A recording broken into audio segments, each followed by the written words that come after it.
Hello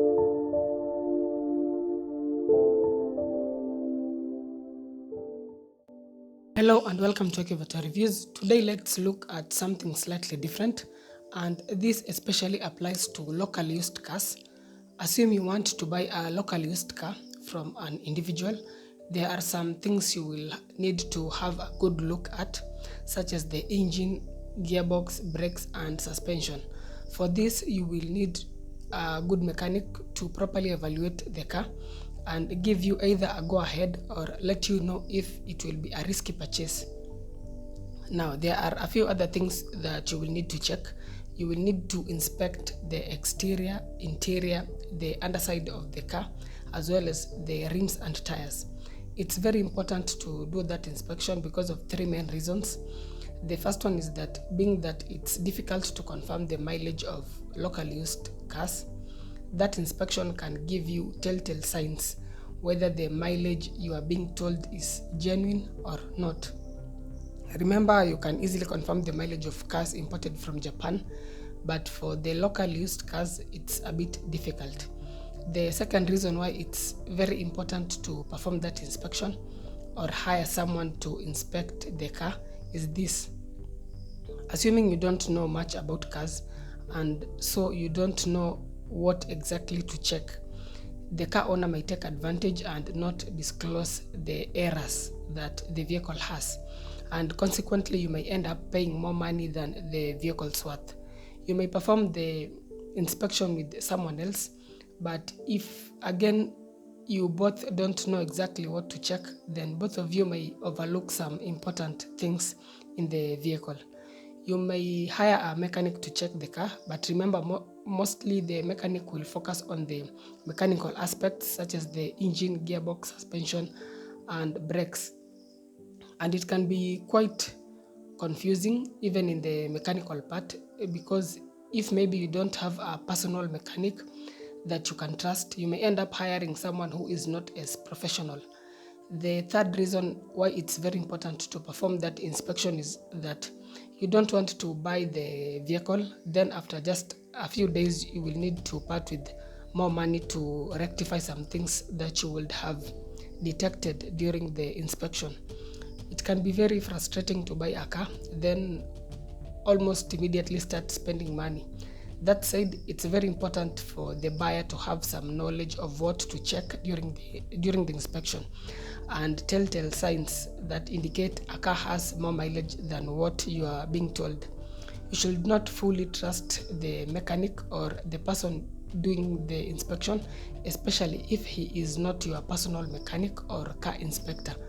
Having some knowledge of what and how to check will be very beneficial, in that if the one inspecting the car is not very professional, then you will certainly be able to notice. So now the main things to check are the exterior, interior, the underside of the car, and the tires and rims. We are going to have a look at all this, and then something else is that when buying a local used car, it's very important to find out the inherent problems associated with the particular car you are intending to buy.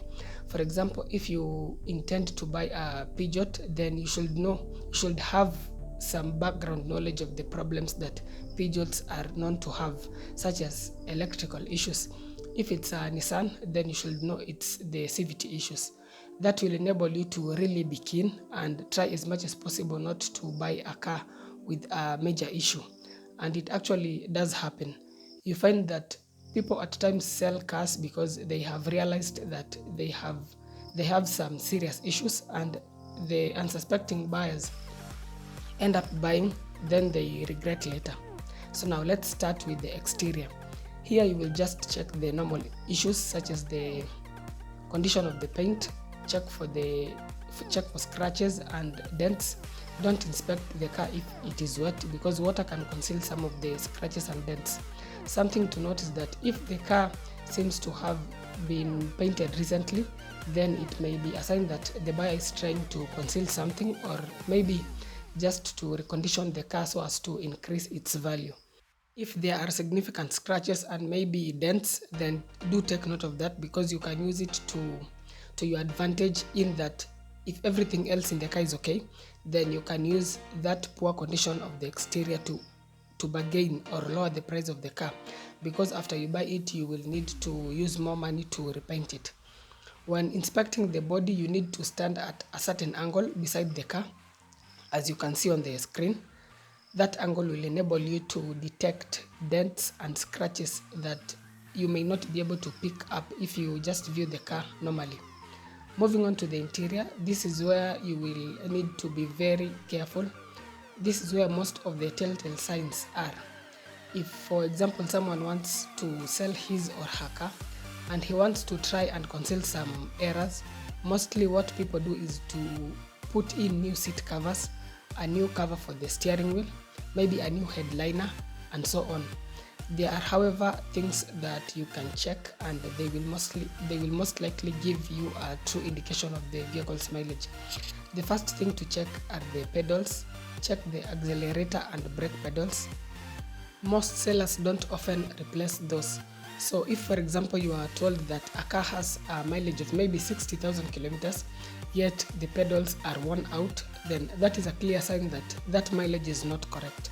Again, if the pedals look so new, then they may have been replaced to make you think that the car has not covered so many kilometers.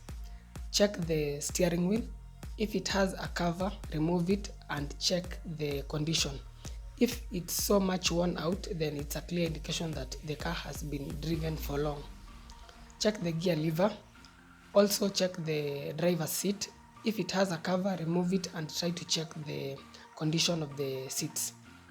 Something else to check are the door sills, especially the driver's door, because it's the one that is mostly used. If the sills are worn out, again, that's not such a good sign. If they look brand new, then that's a sign that the car has maybe been reconditioned, maybe to increase its value or hide some of its errors. Check the seat belts and also the dashboard. For example, if it's a Nissan Bluebird Selfie, they were known to have cracks and boils on the dashboard. Check for that. These are things that if you detect, you can use them to lower the price of the car. The door hinges, the door cards and door sill plates are also things that you should check. Once you are done with the interior, also check the underside of the vehicle for any leaks and rust. Check the tires and rims. Do all the rims match? Are they in good condition? Are the disc brakes rusted? If they are rusted, then it may indicate that the car has been parked for a long time. Once the inspection is done, then have a trusted mechanic check the car properly, and as you may have already heard, do not use the seller's mechanic. Come with your own mechanic. If for any reason you don't trust the mechanic you hired, get another one, then compare the findings of the two mechanics. Going for a test drive is also very important, as it will enable the mechanic and you as the potential buyer to fish out any issues that may be detected when the car is in motion. Now, if mechanically the car is in good shape, but there are a few issues to do with the exterior and interior, then you can go ahead and buy the car, because after all, it's a local used car, so it's expected that it will definitely have some issues. On the other hand, if there are significant mechanical issues, then avoid that car, because mechanical issues are more expensive to work on as opposed to exterior and interior issues. Unless maybe if you are getting the car at a very low price due to its problems and are prepared to sort out the mechanical issues. Other things that you can check include the service records.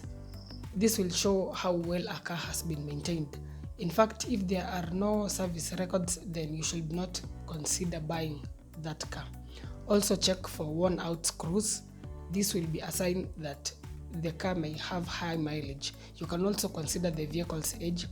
For example, if the car is about 12 years old, then on average it should have about between 120 to around 150,000 kilometers, because for most cars on average they travel about 10,000 kilometers per year. So if you are told that a 12-year-old car has 60,000 kilometers, then there are high chances that that mileage is wrong. It's not impossible, but it's highly unlikely. A few other things to do is to conduct a search to determine whether the car is co-owned. with someone else or with an institution such as a bank. This will mean maybe the car was used as collateral to obtain a loan.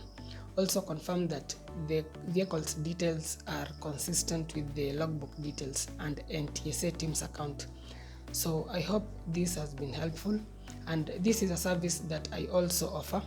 If you intend to buy a local used car and want to be sure of the condition of the car, then reach me through email or WhatsApp. Once the inspection is done, I'll take you through this inspection sheet. It covers everything. For example, exterior wise, it covers all the body panels, including the bonnet, front and back fenders, all the doors, bumpers, windscreen and roof. Interior wise, it covers the seats, the headliner, the pedals, dashboard, door seals and everything else. Then it also covers the tires and rims as well as the underside. Once the inspection is complete, it will reveal the issues that the vehicle has. Then you will know how much you will need to spend to fix the issues, if at all there is any. And knowing the amount is very important because it will enable you to bargain or lower the price of the car. So there you have it. I hope this has been helpful.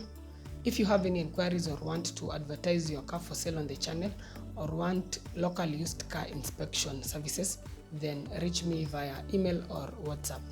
Remember, the inspection is to do with the exterior, interior, wheels and tires as well as the underside of the car. Once that is done, it's also very important to engage a mechanic to check out the engine, gearbox, brakes and suspension. Buying a car is not an everyday thing, so be very careful and invest your money wisely. Don't buy a car then start regretting because you overlooked some key issues or some key items in the car. If you found this content helpful, then please consider subscribing to the channel for more informative content on cars. That's it for this episode. See you in the next one.